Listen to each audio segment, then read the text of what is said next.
Hi, I'm Bella, 22, and I just graduated. But what happened next changed everything. After my grandparents passed, I quietly placed their $6 million estate into a trust, and suddenly the people I thought I could trust started showing their true colors. Greed, betrayal, and secrets I never expected came to light in the most shocking ways. Tell me where you're watching from in the comments, and don't forget to subscribe for more stories about family drama and emotional courage. Just a few hours ago, I walked across the stage at my small-town university in Ohio, clutching my diploma while the sun dipped behind the aging brick buildings of the campus. The cheers of friends and family mingled with the faint hum of the brass band, but I barely noticed.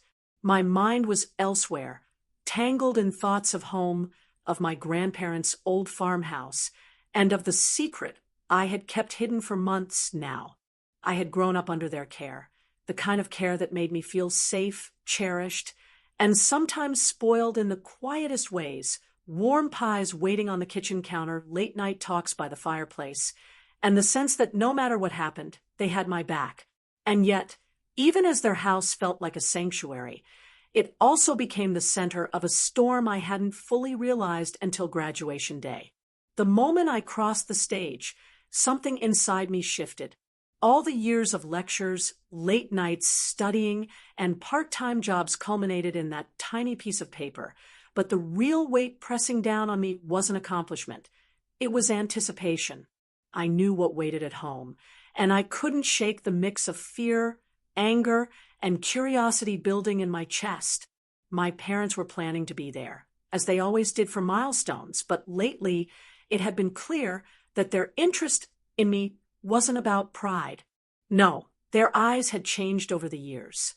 They looked at me like I was a key, a golden ticket they wanted to unlock, the one who would lead them straight to my grandparents' estate. As I stepped off the stage, my best friend, Maya, tugged at my sleeve. "Bella, you did it," she said, her voice bright and buzzing with excitement. She had been my anchor through college, the one who dragged me out of bed for morning classes and laughed with me over late-night pizza runs. I smiled, though my lips felt tight. "Thanks, Maya," I said, but my thoughts were already drifting back to the house, to the memory of my grandparents sitting on the porch last summer, their hands clasped together, and the way they had whispered about the future. Their words had stuck with me, though I hadn't wanted to admit how heavy they were. "Keep it safe, Bella. Some people can't be trusted with it." The crowd began to thin as families gathered for pictures and hugs. I noticed my parents approaching, my mother's heels clicking sharply on the pavement, my father's suit slightly wrinkled from rushing. Their smiles were broad, a little too rehearsed, and my stomach sank. "Bella, our little graduate," my mother cooed, wrapping me in a tight hug that felt like it could crush me if I didn't hold my ground. "We're so proud of you." I returned the gesture, careful not to show the weariness burning inside me. My father clapped me on the shoulder, a smile stretched thin across his face. "Time to celebrate at home." "Huh?" Celebration. That word felt hollow as I nodded, knowing what awaited me at the farmhouse. The drive back felt like a slow march, the familiar streets of my hometown blurred by the speed of my thoughts. I kept glancing at the rearview mirror, half expecting to see my parents plotting, scheming, or simply testing me in ways only they knew how. When we arrived, the house looked exactly as it had in my childhood memories. The white siding peeling just enough to hint at age, the wind chimes jingling softly in the late afternoon breeze. But even as I stepped onto the porch, my hands brushing the railing polished by years of use, I could feel the tension lurking just beneath the surface. My grandparents' absence was a shadow, felt in the empty swing that used to creak gently, in the kitchen that smelled faintly of lavender and cinnamon, but no longer held their laughter. And then it began, the subtle probing, the questions my parents didn't bother to hide. "So, Bella, have you thought about what to do with the house? My mother asked, tilting her head slightly as if the answer should be obvious. My stomach clenched. I knew exactly what they meant. The house wasn't just a home. It was the key to the estate, to the millions in savings, investments, and land that my grandparents had quietly amassed over decades of hard work. I haven't really decided yet, I said carefully, sipping from my cup of iced tea to mask the tremor in my voice. They exchanged a glance, a flicker of irritation crossing my father's face before it disappeared behind a practiced smile. "Well, we're happy to help you figure things out," he said. And in that moment, I understood fully. Their interest wasn't in me. It was in what I represented, the control, the money, the power. That evening, after the dinner plates were cleared and my parents' conversation had turned to harmless-sounding anecdotes about my cousins and neighbors, I slipped into the old study. The room smelled faintly of my grandmother's favorite rose-scented candle, a scent that always reminded me of safety. I sat at the large oak desk, running my fingers over the polished surface, remembering the countless afternoons I had spent here with my grandparents, learning to write letters, balance checkbooks, and simply be. I opened the ledger they had left me, the one they had never expected my parents to see, filled with careful notes about every investment, every property, and every plan for the future. The numbers weren't just impressive, they were overwhelming. $6 million. And suddenly, I understood why they had warned me to be careful. The idea hit me like a lightning strike. I didn't have to announce anything. I didn't have to let them know I was in control. I could take a quiet, deliberate step to protect what my grandparents had built, to test who truly cared about me, and who only saw a way to enrich themselves. My mind raced through scenarios, how my parents would react, the conversations they might have with neighbors or relatives, the subtle ways they would try to manipulate me. And yet, beneath the strategy, there was a surge of empowerment. For the first time, I felt like I could stand on my own, not just as a recent graduate, but as someone who carried my grandparents' legacy, someone who could navigate the tangled web of family greed and loyalty. The night deepened, and the house grew quieter, the wind rustling through the trees outside like a gentle reminder that time was moving forward, regardless of human scheming. I found myself thinking of the moments that had shaped me, the late-night storytelling sessions with my grandmother, the way my grandfather would laugh at my awkward attempts to cook, the lessons they had taught me about integrity, perseverance, and patience.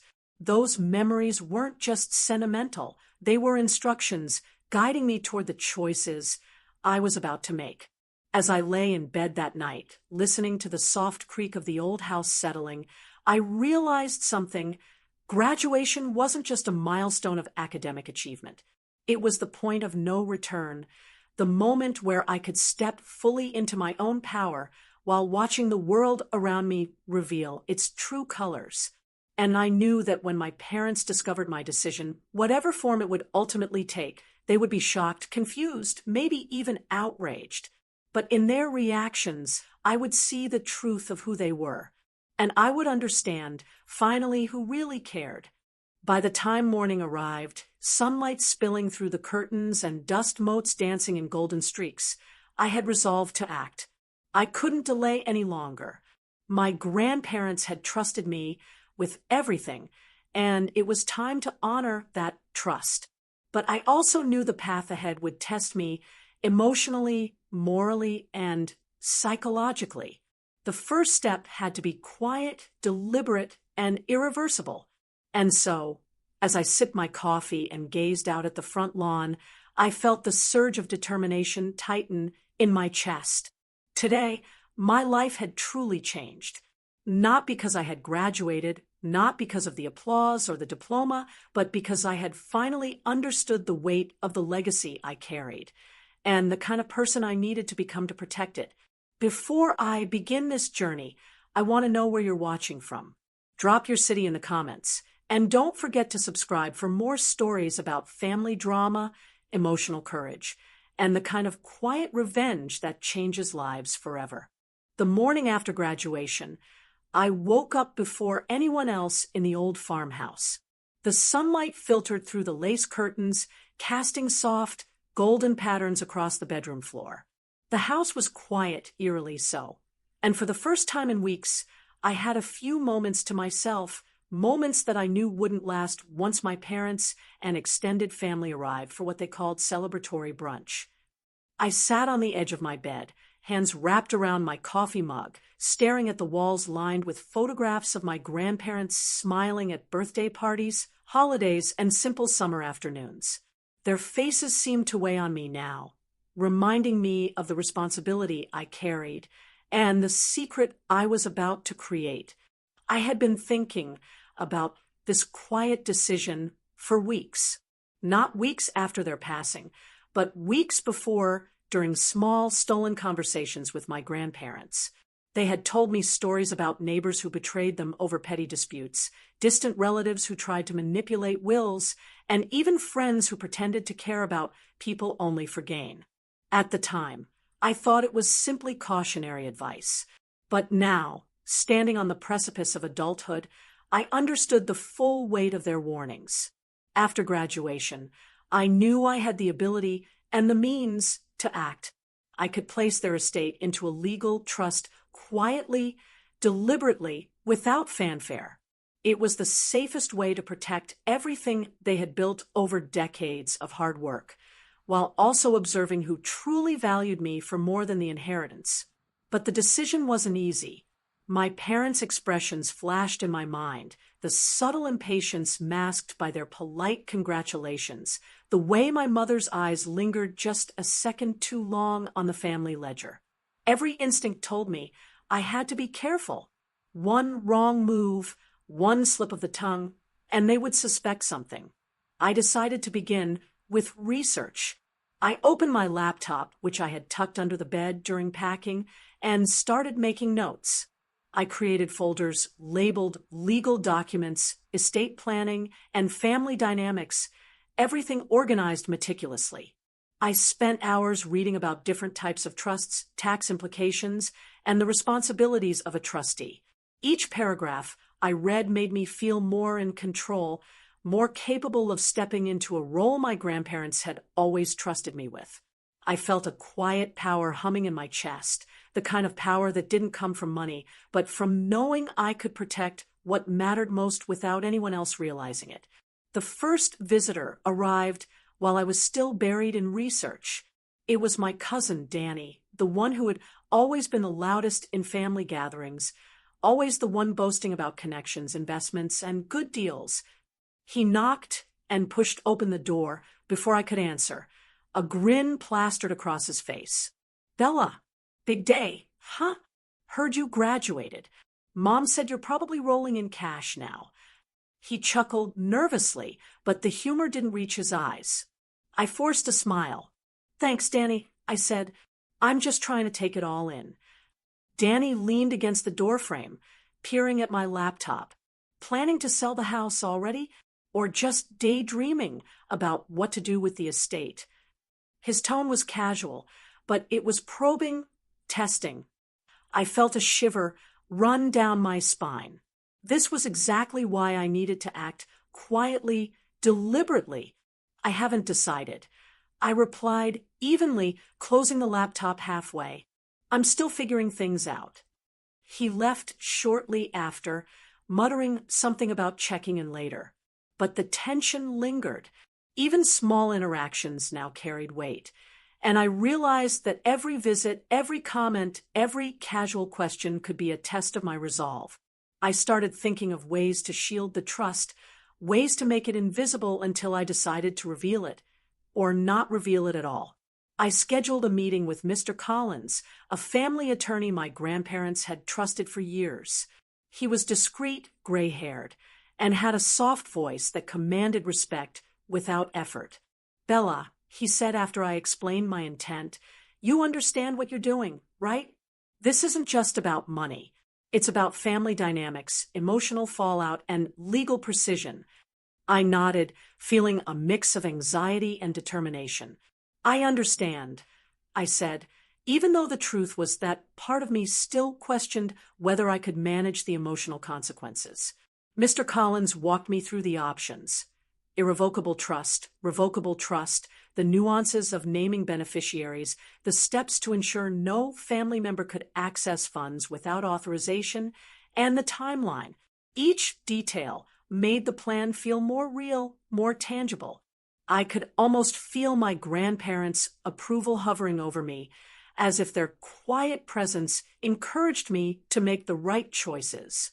By afternoon, I had drafted a preliminary version of the trust, listing myself as the primary trustee, and specifying that the assets would remain inaccessible to my parents and other opportunistic relatives.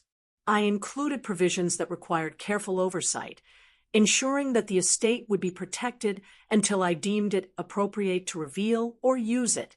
Even writing these words down, I felt the intensity of my grandparents' trust in me. It wasn't just about the money. It was about protecting memories, values, and lessons that my parents had never truly appreciated. As I worked, my thoughts drifted to my friends and peers who had graduated without such heavy responsibilities. They celebrated with parties, trips, and photo shoots while I felt anchored by duty and strategy. It was lonely, but also strangely empowering. For the first time, I realized that my life wasn't just about following someone else's rules. I could shape outcomes, observe human behavior, and make decisions that reflected my grandparents' values and my own sense of justice. Later that evening, I took a break and wandered through the garden my grandparents had tended for decades. Roses bloomed in uneven patterns, wildflowers peeked through cracks in the soil, and the air smelled faintly of damp earth and lavender. I knelt and brushed my fingers across the petals, thinking about the care it took to nurture something alive, something fragile, something valuable. That was what I was doing with the estate. The trust was a protective measure, a way to nurture what was sacred while revealing the true intentions of those around me. Small incidents began to unfold almost immediately. My mother peeked into the study unannounced, pretending to look for a book, but really watching my reactions. "Bella, have you thought about meeting with a financial advisor?" she asked, her tone light but insistent. I shook my head, closing a folder. "Not yet, Mom. I want to understand everything first." Her smile faltered for just a moment, and I noted it. Each micro-expression, each hesitation became part of my mental map of who could be trusted and who couldn't. My father, on the other hand, tried a different tactic. Over dinner, he began casually mentioning neighbors' success stories and investment strategies, planting subtle hints about opportunities one could pursue.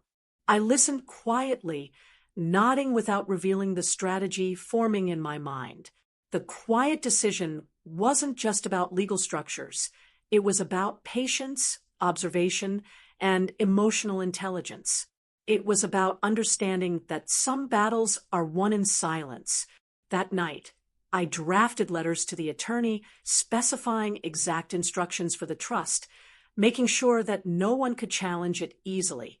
I included provisions that would allow me to release funds gradually to charitable causes my grandparents had supported, further complicating any attempt my parents might make to interfere.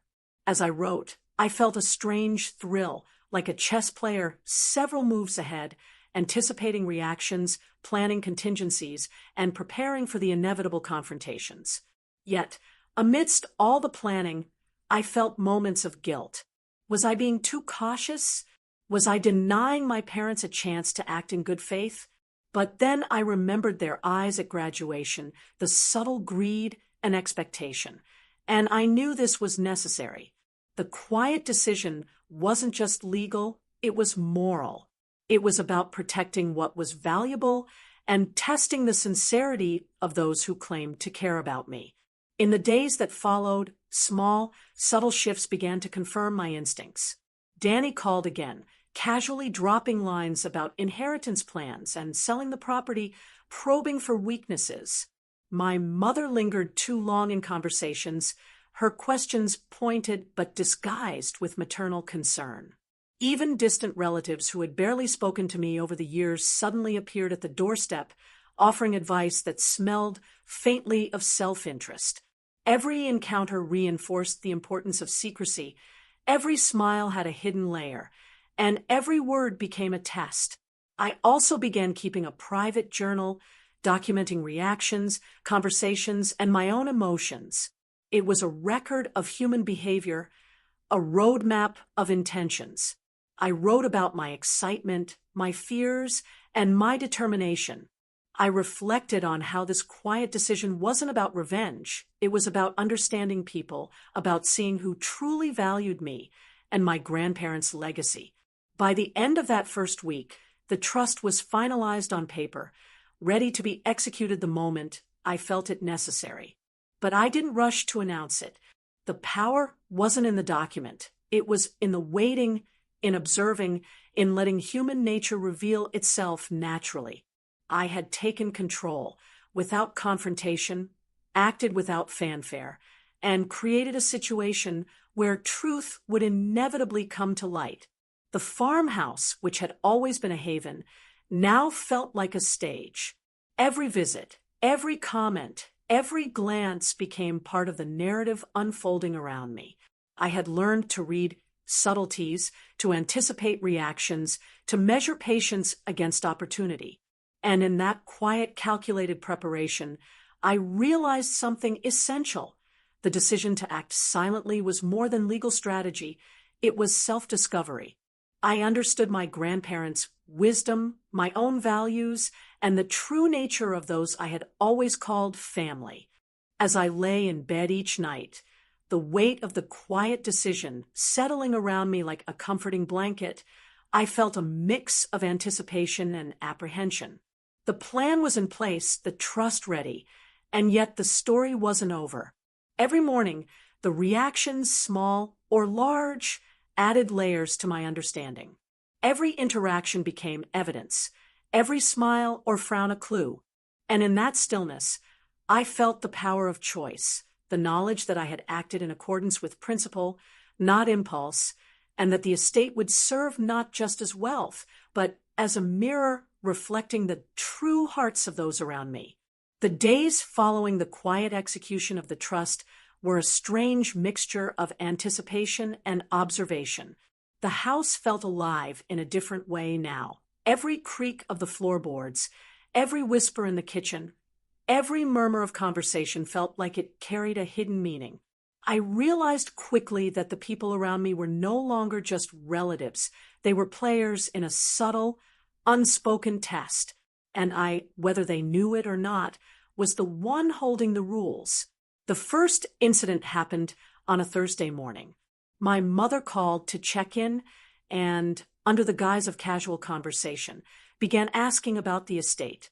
"Bella, have you considered hiring someone to manage the house while you're figuring out college and jobs? It seems like a lot for one person," she said, her voice light, almost cheerful, but there was an edge there, a sharpness I had learned to recognize. I sipped my coffee slowly, careful not to betray any hint of reaction. "I've thought about it, but I want to handle it myself for now," I said, keeping my tone calm. I could hear her pause on the other end. The silence was almost louder than words, a subtle test of patience and control. Finally, she replied, "Of course, sweetie. Just don't make any mistakes. You know how important it is." Her words were innocent enough on the surface, but I felt the underlying assumption that I might fail, that I wasn't capable of handling responsibility. It stung, but it also reinforced why I had to act quietly. No one should be trusted with something my grandparents had worked for decades to protect. That afternoon, Danny appeared again, unannounced, claiming he had dropped by to help clean the garage.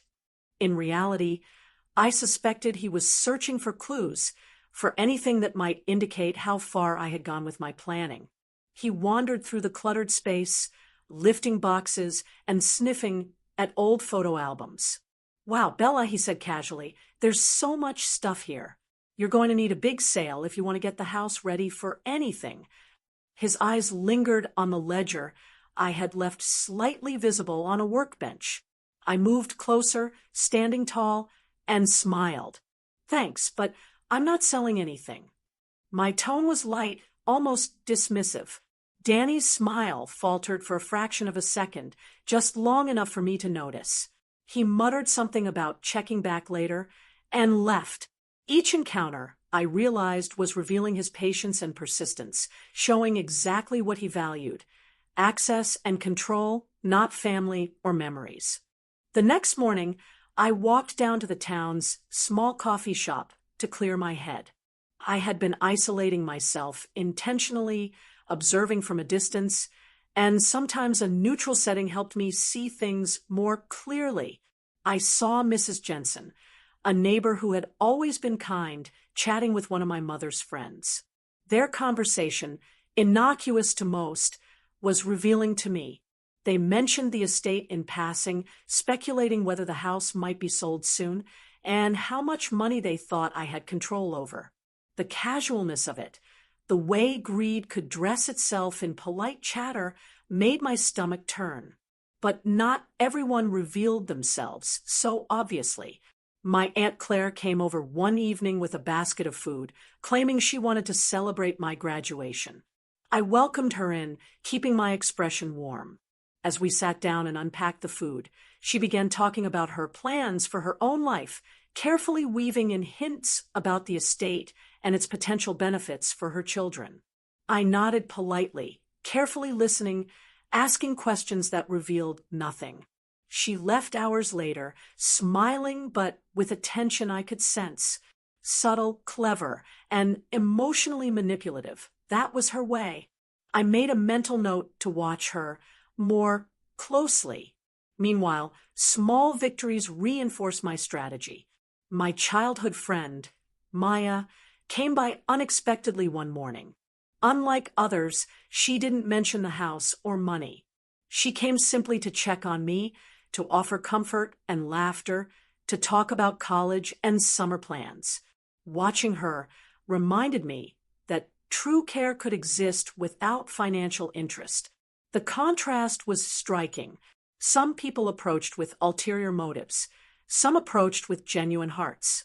And now, with the trust in place, I could finally see it clearly. One night, I overheard a conversation between my parents while they thought I was in bed. They stood in the kitchen, voices low and urgent. "Something's off," my father said. "She's been unusually calm, organized. She must know something we don't." My mother replied, "Maybe she's just handling things like an adult, or maybe she's hiding something. I don't like it." Their words sent a chill through me, but I remained silent in my room, feeling a mix of satisfaction and apprehension. The plan was working, the trust was invisible, and yet it was already shaping behavior. Small incidents continued to unfold. Danny tried to charm me with stories of potential investments, subtly testing my reactions. My mother occasionally brought up the estate in casual conversation, watching for any hint of frustration or hesitation. Even neighbors and distant relatives began to gossip, their subtle cues providing a map of attitudes and intentions. Every interaction, every glance, every half-smile revealed a little more about who valued me and who valued what I represented. I also began recording observations in my journal, not just events, but nuances. The way my mother's tone shifted when she thought I wasn't listening. Danny's body language when I mentioned handling the property myself. Aunt Claire's polite smiles that didn't reach her eyes. Each entry became a narrative of human behavior, a documentation of greed, care, manipulation, and loyalty. I realized I was witnessing a psychological study in my own family. Even my grandparents' house seemed to reflect the tension. The old wood creaked underfoot, reminding me of past secrets whispered in the night. The wind through the trees carried the faintest hint of movement, almost like the house itself was observing the people within. Every step, every sound, every shadow felt charged with possibility. It was as if the very walls were aligning with the lessons my grandparents had tried to teach me about prudence, observation, and patience. By the middle of the week, I noticed patterns emerging. My parents' curiosity and thinly veiled impatience contrasted sharply with the quiet support of friends like Maya. Danny's attempts at manipulation were becoming increasingly obvious, his casual visits now tinged with frustration when he found no cracks to exploit. Even Aunt Claire's subtle probing had limits. She became cautious, trying to gauge my awareness rather than forcing her hand. I realized that patience, combined with the silent strength of the trust, had become a lens through which human nature revealed itself. One particularly striking moment occurred during a family dinner. My mother's cousin, Lydia, had come unexpectedly, claiming she was in town for work. The conversation turned casually to the estate, and I noticed Lydia's eyes darting repeatedly toward me, trying to measure reactions, searching for hints of weakness. I responded evenly, asking questions about her work and subtly redirecting the discussion away from the house. Her frustration was barely concealed, and I felt a thrill of quiet triumph. The trust wasn't just a legal tool, it was a psychological shield, allowing me to navigate conversations with composure and precision. Even the smallest gestures began to speak volumes. Danny left a stack of magazines about investments on the kitchen counter, pretending they were gifts. My mother forgot to take back paperwork she had borrowed, a test disguised as negligence. Each moment was a revelation, a puzzle piece in understanding their true motives. The quiet decision to place the estate into a trust had created a controlled experiment, and I was observing it unfold in real time. Late one night, I took a walk around the property, the moon casting long, silver shadows across the lawn. The air was cool, carrying the scent of earth and fading flowers. I thought about my grandparents, their wisdom, and the lessons embedded in every corner of this house. I realized that the estate was more than money. It was a mirror reflecting the hearts of those around me. Some were transparent, caring without expectation. Others were shrouded in ambition, greed, and subtle manipulation. And for the first time, I understood the full spectrum of human nature in my own family. As days turned into a week, the quiet observation became almost meditative. I watched, listened, and noted reactions with meticulous care. Conversations at the grocery store, phone calls with extended family, even casual encounters with neighbors, all became data points in a growing picture of who truly cared and who cared only about what the estate could bring them. The realization was both empowering and isolating. I was alone in knowledge, carrying a responsibility that no one else could understand. But in that solitude, I found clarity. The most revealing moment came unexpectedly. Danny arrived one evening, uninvited, trying to charm me with casual stories and laughter. I noticed the slight tremor in his voice, the subtle tension in his posture. He was searching for reassurance, confirmation that he still had access. I smiled politely, listened patiently, and let him talk, knowing that the trust had already done its work. By the time he left, it was clear he valued control, not connection. I began sharing subtle moments with Maya in private. "It's strange," I said, walking along the porch at sunset, "to see people act completely different when they think nothing is at stake, and then change when they think there's something in it for them." She nodded, understanding without judgment, a steady presence amid the swirling dynamics. It was a reminder that genuine care could be found even amidst deception. By the end of the second week, patterns had solidified. My parents, though careful, could not hide impatience and subtle attempts at manipulation. Danny had exhausted his charm and now approached with a thinly veiled sense of entitlement. Aunt Claire had backed off slightly, carefully recalibrating her approach. And friends like Maya remained constants, showing support without expectation. The quiet decision I had made now revealed its true power, not just in the legal shield it provided, but in the psychological clarity it offered. It was then that I realized something crucial. The trust had not only protected my grandparents' legacy, but also allowed me to see the true character of everyone around me. It was like watching layers peel away, revealing the hidden motives, loyalties, and ambitions that defined my family. And in that revelation, I felt both sadness and relief. Sadness for the people who had. It started with a single knock on the front door, soft, almost hesitant, the kind of knock that made me pause mid-step in the kitchen, the air heavy with expectation. I hadn't been expecting anyone, and yet something in the sound set my senses on high alert. Slowly, I walked toward the door, my hands slightly trembling, not from fear, but from anticipation. Opening it revealed a figure I hadn't seen in months. My cousin Elise, her usually bubbly demeanor muted, her eyes avoiding mine. "Elise, what brings you here?" I asked cautiously, stepping aside to let her in. The door closed behind her with a soft click, the sound echoing through the stillness of the house. She looked around, as if unsure how to proceed, then finally met my gaze. I just wanted to talk. Privately." Her voice was small, nervous, a stark contrast to the confident and slightly condescending tone she usually carried. We sat in the sunroom, the late afternoon light washing over us in warm, golden streaks. Elise fiddled with the hem of her sleeve, clearly uneasy. I waited patiently, letting her set the pace. For the first time in weeks, I sensed a crack in the carefully constructed facades of my family. This was it, the moment when someone might reveal more than they intended, when intentions collided with reality. "I know about the trust," she whispered finally, her voice almost breaking. My stomach tightened, a mix of anxiety and vindication coursing through me. I remained calm, leaning back in my chair, letting her words sink in without responding immediately. I don't know what to do," Elise continued.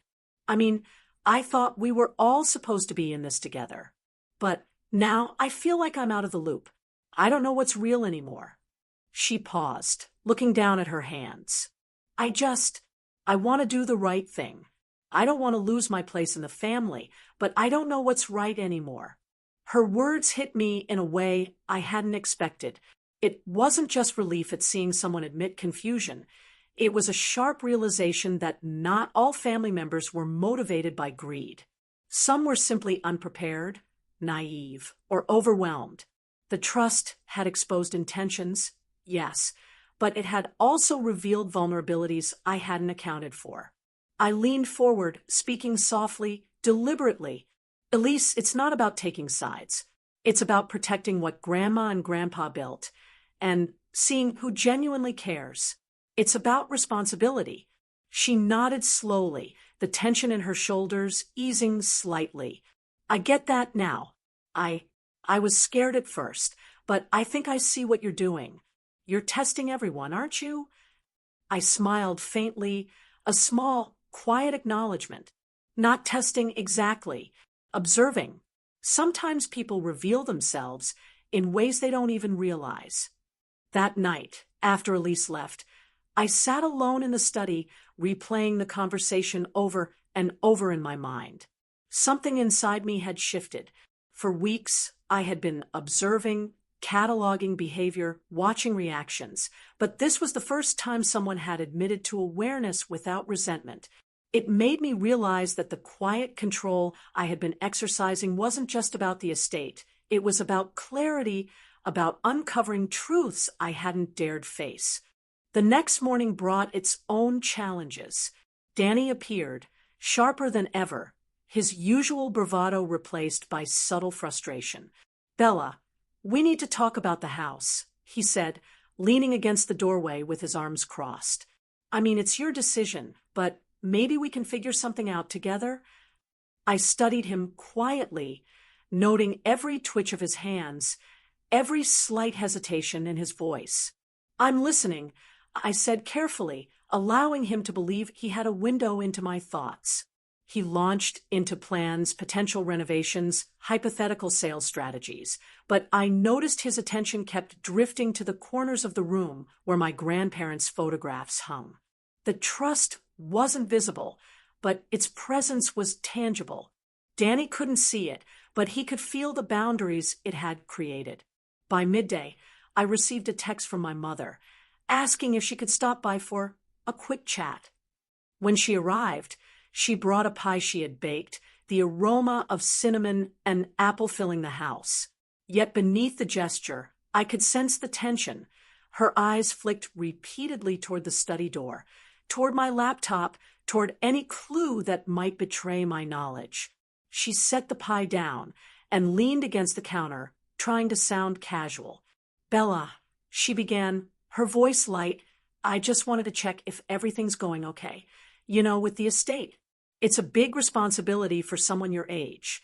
I smiled faintly, keeping my tone even. "I'm managing, Mom. Don't worry." I could see her hesitation, the subtle panic masked by practiced calm. She changed the subject, talking about neighbors, grocery lists, and small-town gossip, but every so often she circled back to financial hints, testing me, probing. I realized the turning point wasn't just about them revealing greed. It was also about seeing how far people would bend under uncertainty. The evening brought another revelation. Aunt Claire showed up again, this time with her 2 children in tow. She was cheerful, but the subtle manipulation was unmistakable. She kept asking about plans for the house and future investments, dropping comments meant to elicit a reaction. I noticed her children observing silently, absorbing the tension in the room, their wide eyes reflecting both curiosity and unease. I decided to shift the dynamics, inviting them to the garden for lemonade and cookies. While they played and laughed, I spoke gently to Claire. "I appreciate you coming over, but this isn't just about what we can do with the house. It's about respecting Grandma and Grandpa's wishes." Her smile faltered, just slightly, as if she hadn't expected such a direct stance. I saw the realization cross her face. My quiet decision wasn't just a barrier. It was a statement of control and clarity. Late that night, I walked through the garden alone, reflecting on the day. The moonlight glimmered on the petals, and the air smelled faintly of jasmine and wet earth. I realized that the turning point wasn't a single event. It was cumulative. Every interaction, every subtle test, every admitted confusion or hidden greed was stacking together, revealing truths that had been hidden for decades. The estate was more than property. It was a mirror, and now everyone's reflection was visible. The following days brought even more subtle disclosures. My father began staying later at work, claiming increased responsibilities, but I could tell from phone calls I overheard that he was attempting to gather information to gauge my reactions. Danny became quieter, more cautious, aware that his usual tactics weren't yielding results. Elise, in contrast, began helping around the house, tidying up, asking questions about the estate's management in genuinely curious ways. She was learning, adapting, and showing that care could exist without expectation. One afternoon, I caught my mother speaking to a neighbor on the porch. Her voice was low, controlled, yet tinged with urgency. I don't know how she's managing it all. I thought she might need help, but she seems different. I listened from the kitchen window, observing her pacing slightly. This was the exact evidence I had hoped to see, the subtle pressure of uncertainty revealing character. The turning point wasn't confrontation. It was observation, patience, and allowing the human heart to show itself under pressure. Even minor incidents contributed to this shift. A misplaced piece of mail, a casual mention of a potential sale, a whispered rumor among distant relatives. All were pieces of a puzzle that finally began to form a clear image. People's intentions were no longer hidden behind polite smiles or superficial charm. The turning point had arrived, the moment when the invisible boundaries I had created forced reality into the open. By the end of the week, the pattern was undeniable. Those motivated purely by self-interest had begun acting more cautiously, their strategies transparent even to the untrained eye. Those who cared, like Elise and Maya, had shown consistency, kindness, and support without expectation. And in the midst of it all, I felt a quiet pride. The turning point had come, not with confrontation, but with revelation. I had orchestrated it subtly, observing every reaction, every micro-expression, every half-truth and outright lie. One evening, after dinner, I found a note tucked under my bedroom door. It was from Elise. "I understand now. I'm here for you, always. Thank you for showing me what matters." I held it in my hands, the paper trembling slightly. This small gesture crystallized everything I had been working toward. It wasn't the legal strategy alone that mattered. It was the emotional clarity, the unveiling of truths, and the bonds of genuine care that had emerged. The turning point wasn't just about exposing greed or manipulation. It was about recognizing value, understanding character, and making decisions that aligned with principle rather than impulse. I realized that every subtle reaction, every hesitant word, every tiny reveal had built toward this moment. And for the first time, I felt completely in control, not through dominance or confrontation, but through observation, patience, and quiet strength. The house, which had once felt heavy with expectation, now carried a sense of balance. I could walk through each room, sensing the subtleties in every corner. The turning point had reshaped not only my understanding of my family, but also my understanding of myself. I wasn't just the caretaker of an estate.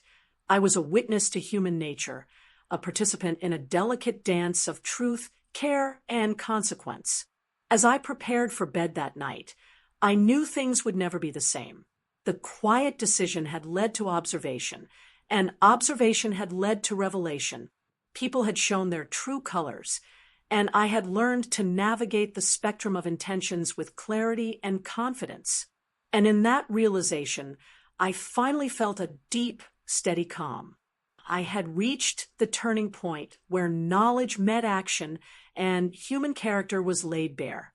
The days following the turning point felt lighter, almost surreal. For the first time since I had quietly placed my grandparents' estate into a trust, I could walk through the house without feeling the weight of constant vigilance pressing down on me. But the calm wasn't just in the air, it was in me.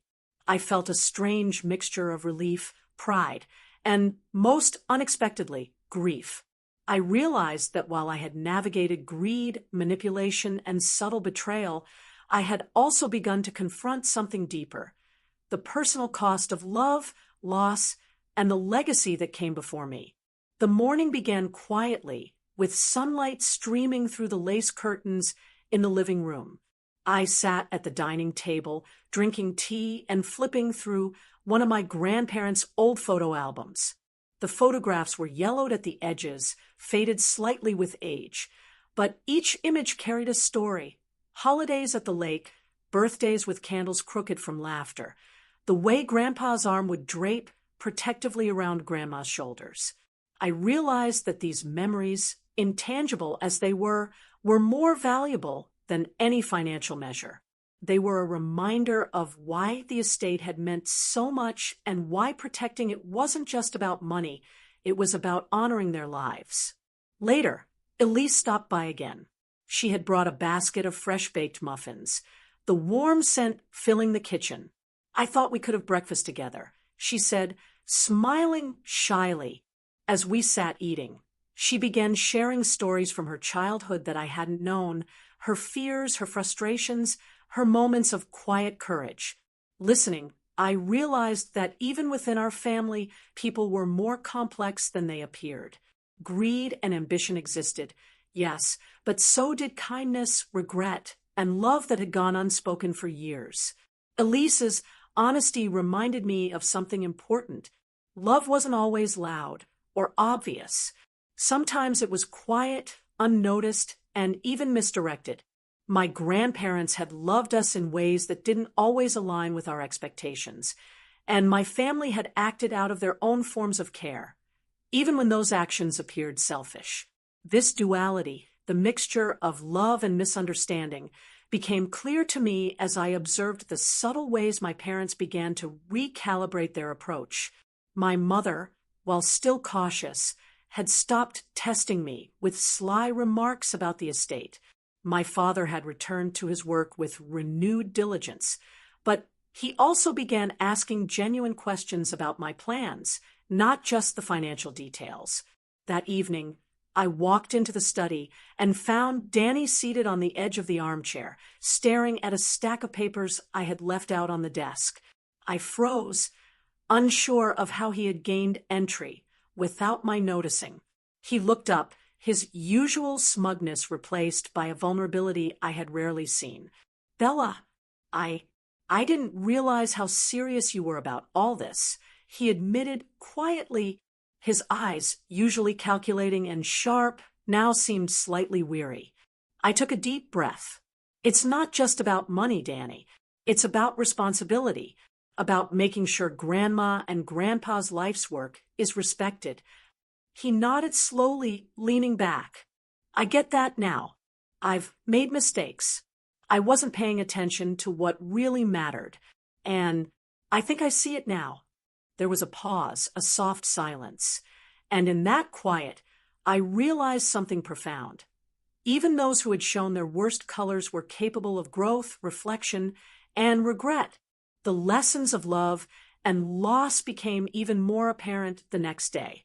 While tending to the garden, I found myself speaking aloud, though no one was there to listen. "It's strange," I murmured, "how people can care and not care all at once. How love can be hidden beneath self-interest, and how grief can coexist with pride." The wind rustled through the trees, carrying the faint scent of damp earth and flowers, as if the garden itself acknowledged my words.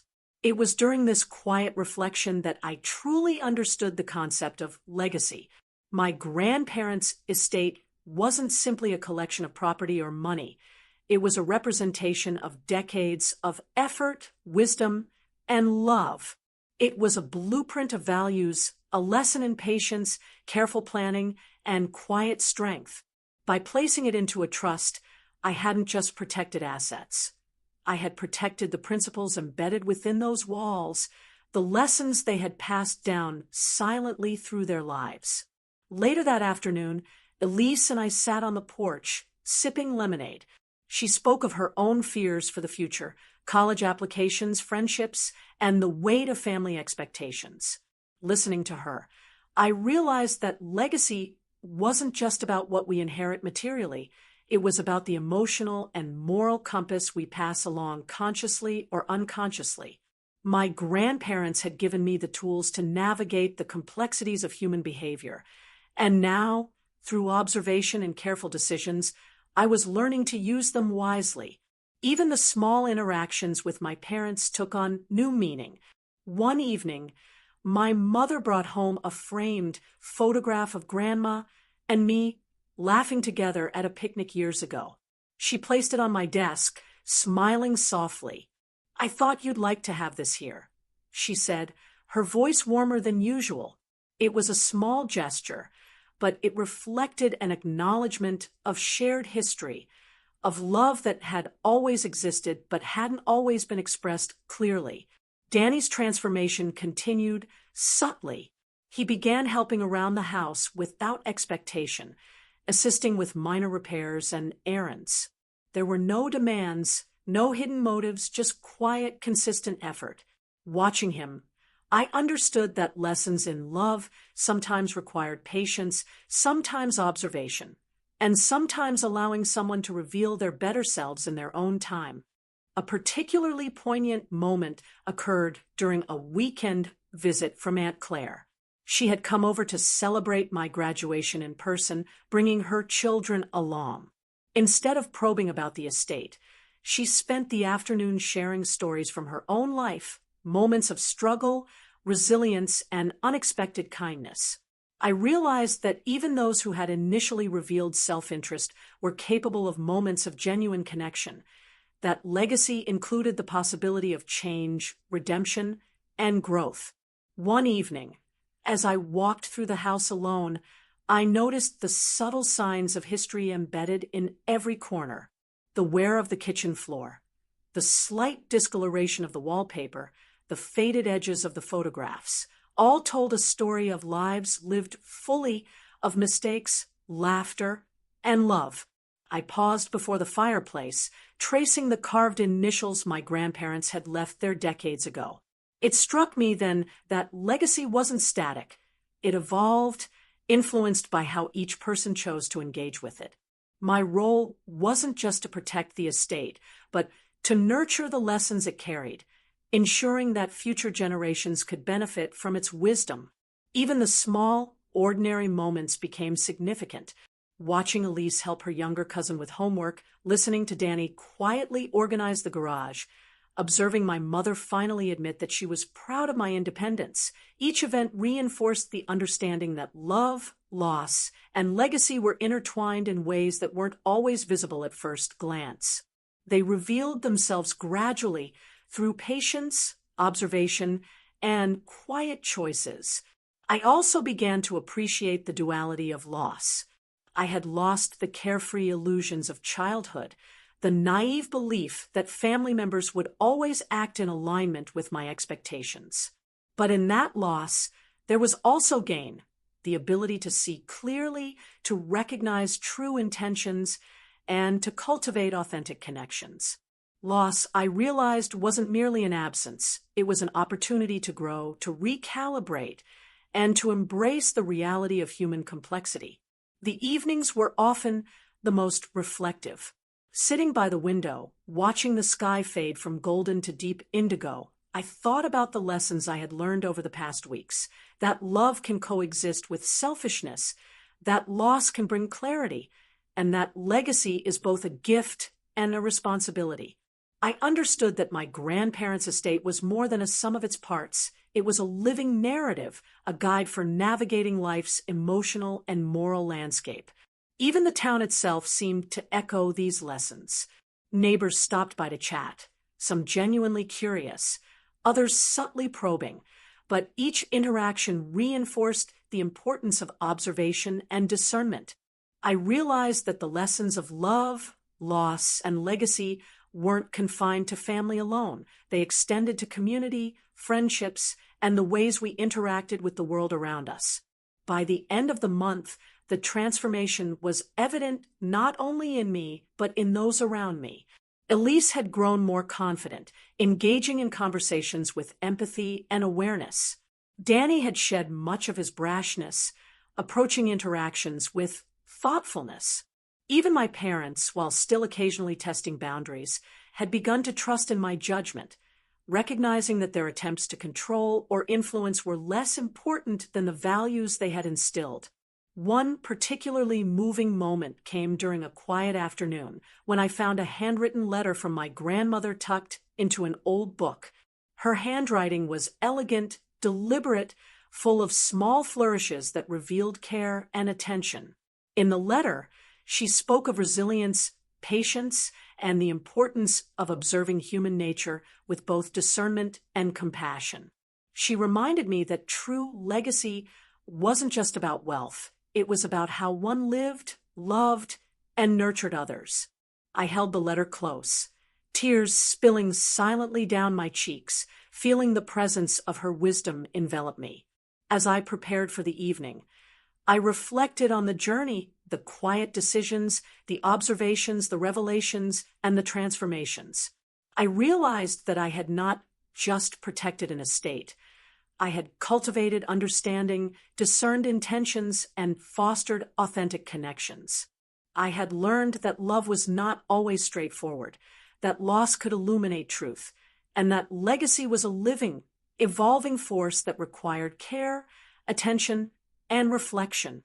And in that quiet, moonlit moment, I felt a sense of completion, not triumph, not revenge, but a deep, grounded understanding of the complex tapestry of human relationships. The estate had served as a catalyst, yes, but the true gift was the clarity it brought, the ability to recognize, honor, and nurture the lessons of love, loss, and legacy that my grandparents had left behind. As I sit here now, in the quiet of my grandparents' house, I can finally breathe in a way I haven't been able to for years. The weight of suspicion, expectation, and unspoken tension has lifted, replaced by something deeper, clarity. I realized that the estate was never just about money or property. It was a lens through which I could understand my family, myself, and the lessons that often hide behind ordinary moments. Every quiet decision, every observation, every subtle revelation has led me here, to a place where I can see the threads of love and greed, care, and indifference clearly intertwined. And while some relationships have changed forever, others have been strengthened in ways I never imagined possible. I think about my grandparents and how they must have watched, guiding us silently through the choices we made, teaching me without ever needing to explain directly. Their legacy was never about control. It was about preparation, about planting seeds of resilience, patience, and discernment in someone who could carry their values forward. And in that understanding, I feel their presence more strongly than ever. I know now that protecting their estate was never the ultimate goal. The real inheritance was learning how to navigate life with wisdom, compassion, and the courage to act, even when it means standing alone. Elise, Danny, and even the more cautious members of my family have all been changed by this journey in their own ways. Some learned humility, others awareness, and a few discovered the quiet power of love expressed without expectation. Watching them grow, stumble, and sometimes succeed has been a reminder that life is not about perfection. It's about choices, reflection, and the courage to act rightly, even when the outcomes are uncertain. And for me, the greatest lesson has been that love and legacy are inseparable. Without care, without observation, without emotional investment, wealth and property mean very little. I close my eyes for a moment, taking in the familiar creak of the floorboards, the fading sunlight across the living room, and the scent of old books and fresh flowers mingling in the air. I am no longer just Bella, the granddaughter quietly controlling an inheritance. I am Bella, a young woman who has learned the value of patience, perception, and understanding.